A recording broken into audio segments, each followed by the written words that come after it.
How you guys doing? Thank you. Thank you for coming out and hanging out with us. I'm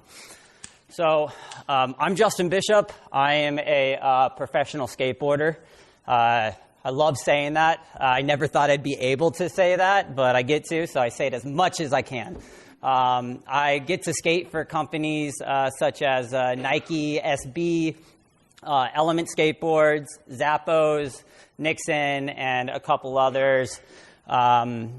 In 2021, I was the Mountain Dew Tour silver medalist for Adaptive Park, and also 2021, I was the gold medalist for the season finals of Adaptive Bowl in skateboarding. One thing I wanted to come out and talk about, usually when I talk to people about my skateboarding or my life, it's usually I'm talking to sighted people. So telling my story is usually good enough, but this is actually the first time that I'm talking to other people that are visually impaired like me. So I always felt like if I come out here and just be like, the same notes aren't going to hit the same. When I'm like, oh, I lost my driver's license, there's going to be 6 people out there like, ditto, bro, move on. So it's not going to hit the same. So I thought I would talk about today how skateboarding, my sport, and hopefully the sports you guys are into, taught me how to fail and how to love failure, and how failure is one of the most important things of my life. I actually achieved all those goals I told you about because I am a failure, and I'm so proud of it. A little bit background about me is when I was 8 years old, I was diagnosed with retinitis pigmentosa. And but the doctors, back in the early 90s, they were just like, don't worry about it. It's not going to affect you till you're 50 or 60. And we're like, cool, we won't. So we didn't care about it at all. I was going to live my life like a normal kid. So my life went on.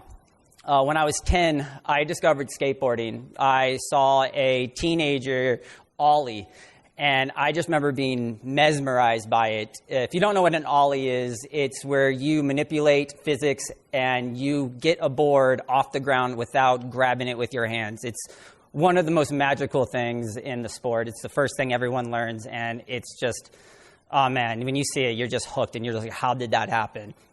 So I saw that, and I knew that's what I wanted to learn. I wanted that so bad. So that week, I traded Pokemon cards, Nintendo game cartridges, just to get a complete skateboard. And I did. And I remember the first 2 months of skateboarding when I was 10 was just 2 months of failure. It was 5 hours a day, slamming, breakneck speeds at 10 years old into a sidewalk, trying to be like, how did he get this board off the ground without grabbing it? And having that learning curve in skateboarding that takes so long, right off the bat, every skater has to learn to love failure. Every skater right off the bat has to learn that you fall in love with, not landing the trick for months. And I did. And realizing I could have that skill, it was like the best feeling ever, because once I learned how to ollie and I had it down, it got boring because I could do it. So I was ready. I was like, what can I fail at next? The next tricks to fail at was kickflip. And I was like, all right, let's do that. And that took 3 months. And it was kind of like that my whole childhood. And so I was skateboarding every day when I was in high school, going to the skate competition, starting to get local sponsors and things like that. And it was going great. But when I was 20, I veered into a wall that I did not see at all. This eye was like, no, you're good, wall. And this eye was like, bro, wall. And so I was like, oh, man. And so I knew right off the bat, life was going to change instantly, and whatever that doctor said was wrong. So we went to a retinal specialist this time, and he was like, yeah, you're going to lose your license. You're legally blind. You should get genetically tested so maybe we can understand why your vision's going this way. And I always suggest, always go get genetically tested. It might give you more clues on a better timeline. I got diagnosed with the RPGR mutation. I was losing my vision from the center out and having these gigantic blind spots. So I knew from there that I didn't have much time left with skateboarding. So from 20 to 25, it was just a mad dash of doing everything I could on a skateboard. And at that time, I actually bonded with skateboarding in a different way. It wasn't just a sport anymore. It was my outlet. It was my transportation. It was my everything. I spent, 12 hours on a skateboard every day, getting to my job, getting to then actually going skating after work, and just doing everything I could. And I knew it was going to go, and it started going when I was 25. It got down to just the vaguest shadows. And I knew it was going to happen, and 1 week, the shadows started going, and it just started becoming all gray. And I remember, I was in such denial that I was like, all right, I'm going to go skate one last time. I'm going to go say my farewells to skateboarding because I can't do this anymore. And I remember getting, dropped off at the skate park because I couldn't make it to the park anymore, and just getting there and not knowing where I was.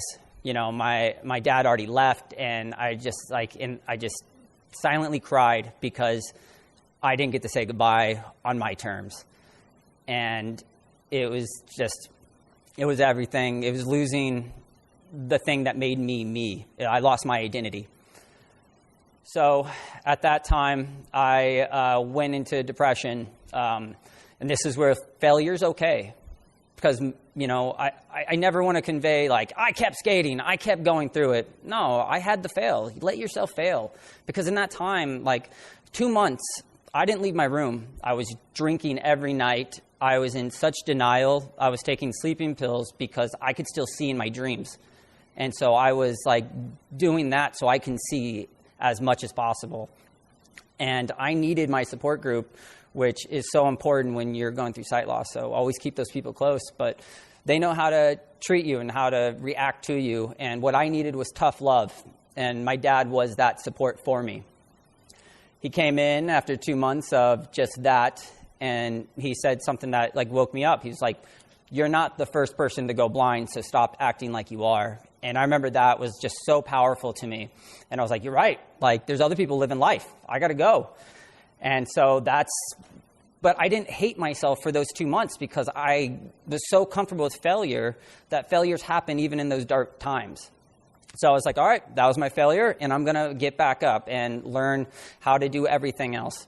So after that, I just filled my life with learning everything on how to be blind. It was 8 months of orientation, mobility training, technology training, braille, voiceover, dictation, bus systems, because I delayed all of that for so long.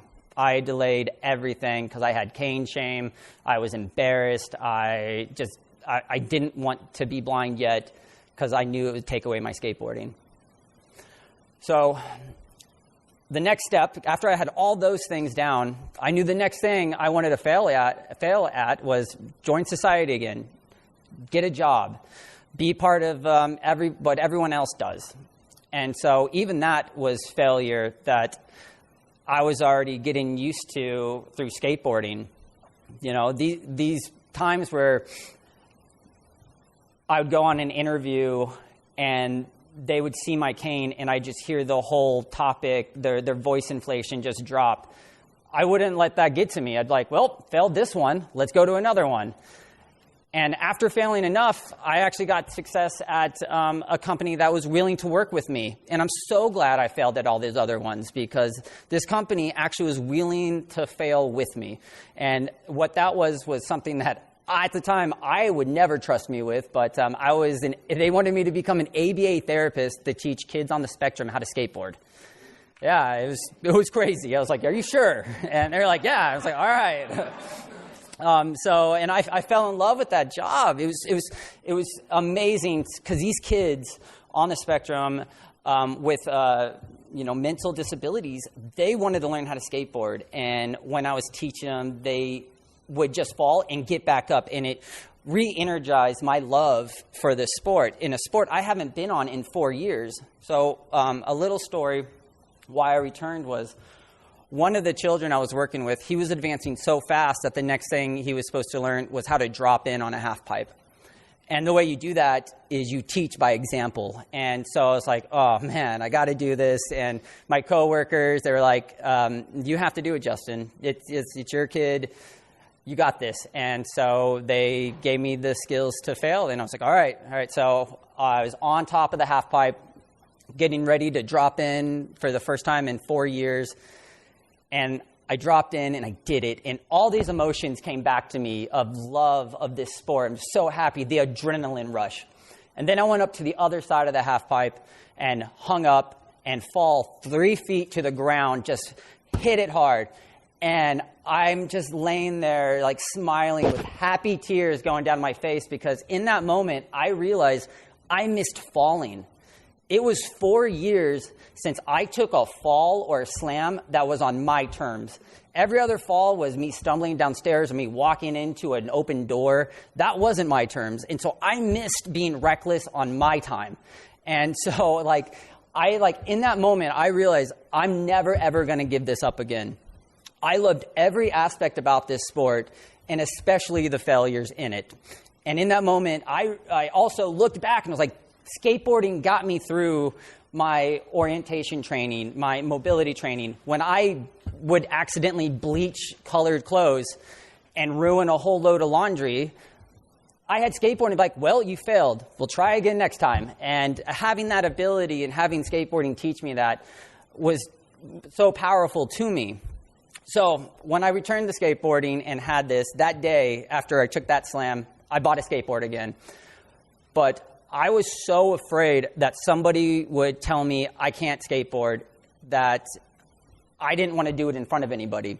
So I live in Las Vegas, Nevada. So I would practice in my garage with the garage closed in the middle of summer. So it's 125, just because I didn't want anyone to tell me, no, you can't do that. I didn't want anyone to take it away from me again.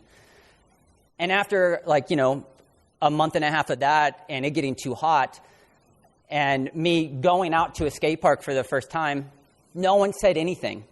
No one said no. If anything, I felt more normal again, because when you fall at a skate park, no one rushes over and make sure you're okay or anything like that. They just go, you good? And you say, yeah. And they treat you normal. And it was in that moment that I realized, I told myself no. No one told me no. I did that to myself. And after I got past that hurdle of I was my own worst enemy, everything else started to happen. I started getting a little bit braver, and I wanting to show skateboarding to different kids that were going through sight loss. Because if I had skateboarding during those dark times when I didn't think I could, I wouldn't have lost my identity. And losing my identity was what made me hit rock bottom. So knowing that you can keep whatever you want, find the ways you adapt to it, fall in love with the failure. Because when you're failing, you're doing. So many people are afraid to fail. That blows my mind. It's pretty much saying so many people are afraid to learn. When you get comfortable with failure and getting back up and going again and falling in love with that, you don't care, if you win a competition. You don't care if, what deals come or what deals don't, because you have the sport you love forever. And that's the main message I want to get across is fall in love. Remember why you fell in love with the sport you have.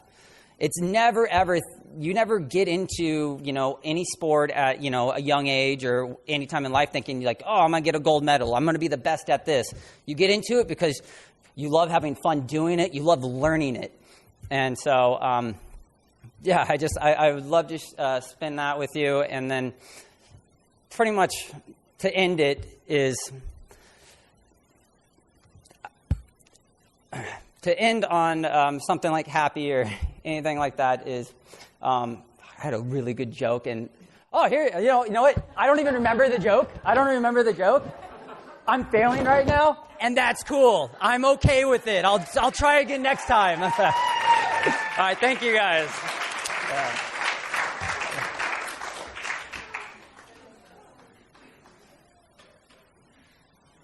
Thank you so much, Justin and Becca.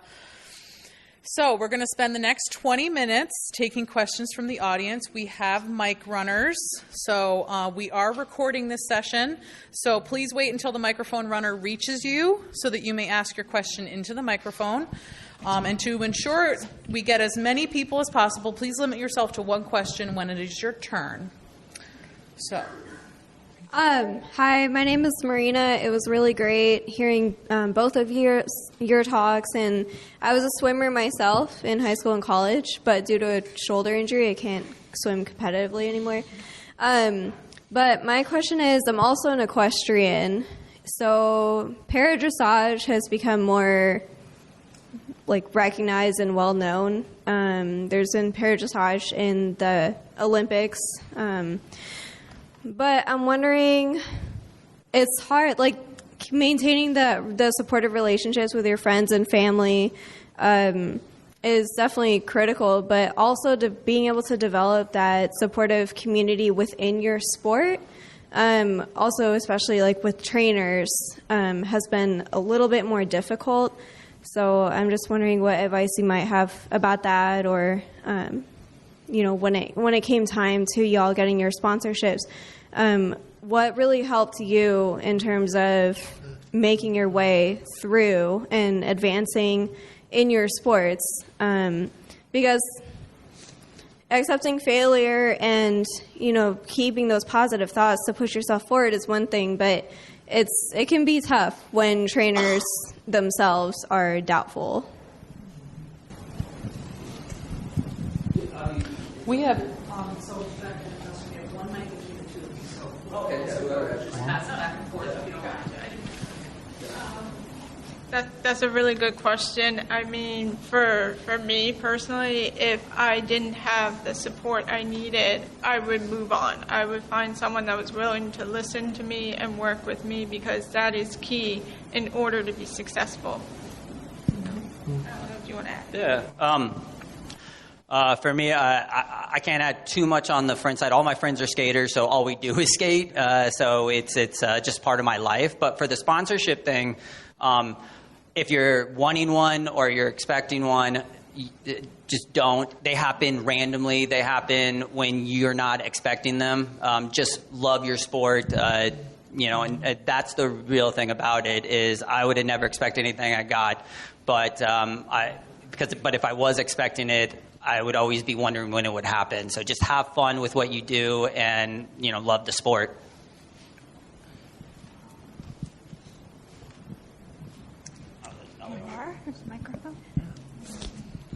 Thanks. Okay, just one question, and we'll come back for number 2 later. So first for Justin, can you explain to me the physics of how you're perceiving, the terrain? Yeah, so to get on the level I am on with skateboarding, when I returned to skateboarding, my balance was horrible. So I would actually practice with a balance board every day at home just to kind of get different cues for my balance.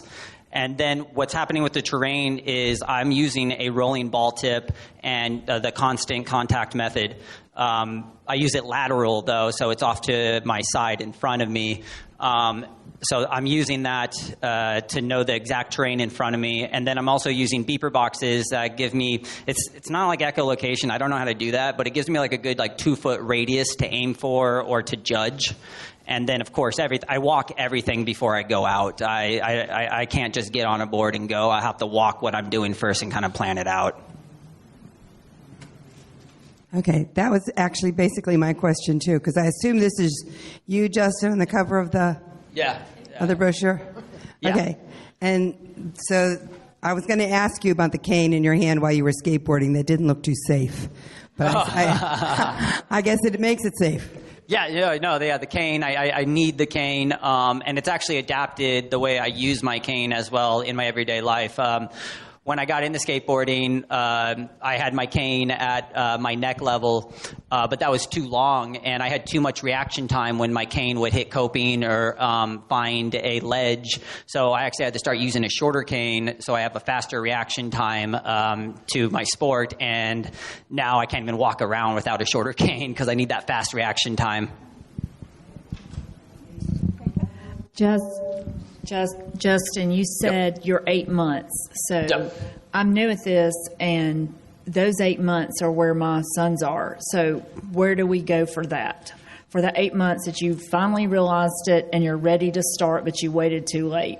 And You're 26, and you're an expert at acting like you can see. Yeah. When the experts see you, they go, "Oh my goodness!" Yeah. And so, where do they start? So I was lucky enough. I'm from Las Vegas. There's a foundation out there called the Children's Blind Foundation, and I already had a connection with them. Before I lost my sight, I would volunteer and stuff. So when I actually lost my sight, I had counselors with them, and they would work with me one-on-one. So that's actually how I got to so much in 8 months. Yeah, and I mean, a lot of it is when you do it enough, then you get the confidence. But I was not always confident like this. It took a long. The confidence came later, but the 8 months, I needed it right away. So if I suggest anything, get on it as soon as possible. I made the mistake of holding it off, but everyone's different. But yeah, don't do what I did. So, where would you recommend people go? One son's in D.C., one's in Mississippi. Where do they go? If they're ready for that help, and they've admitted it, but now I don't know where to go. I have no idea, just because I just work with my local stuff. But I would definitely maybe reach out to someone at the foundation fighting blindness, and maybe they can direct you to an exact facility or where at in DC. But yeah, I'm from Vegas, so I just know the support system from there. Yep. Oh, perfect. Go ahead if you want to. I have Oh, sorry. So if you need support with adaptive sports anywhere in the country, there's an organization called Move United. They have 200 member organizations. It's a Paralympic sport organization. They do everything. I mean, you can do anything from what you're doing with the skateboarding, triathlon, skiing, kayaking, shooting, basketball, you name it. Again, it's moveunited.org.